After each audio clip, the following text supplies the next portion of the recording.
En vacances depuis la fin du mois de mai dernier, Sadio Mané s'est rendu au pays où il a rencontré le premier ministre sénégalais Ousmane Sonko. En service et en vacances anticipées depuis sa sortie sur blessure avec son club Al Nasser en finale de la Coupe du Roi d'Arabie Saoudite contre Al Hilal, Sadio Mané a profité de son temps libre pour se ressourcer comme à son habitude au pays de ses ancêtres.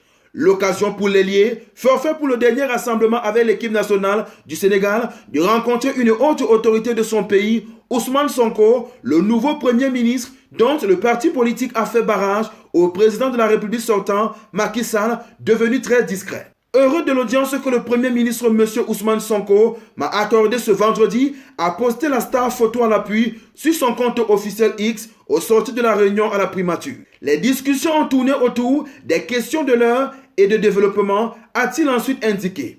Plus concrètement, il s'est agi des ambitions d'investissement du natif de Bambali dans l'agro-industrie, mais surtout d'offrir de la visibilité à la compagnie aérienne nationale via le club Bouge Foot 18, propriété de Sadio Mané depuis octobre 2023. À cet effet, le Premier ministre a réagi sur ses réseaux sociaux en ces mots, je cite, « J'ai reçu M. Sadio Mané venu me parler de ses projets sportifs au Sénégal, mais surtout de ses ambitions d'investir dans l'agro-industrie.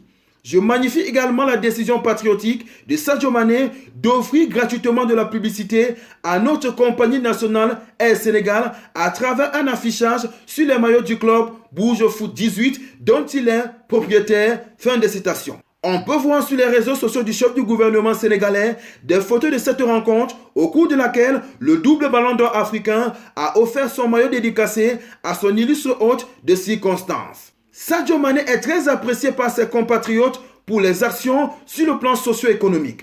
En janvier dernier, il avait fait construire et inaugurer un terrain aux normes FIFA dans son village natal pour le bonheur des quelques 2000 habitants. Bien avant, il avait déjà financé la construction d'une école, d'un hôpital ou encore d'une mosquée. Des projets très louables à encourager pour le développement du continent africain.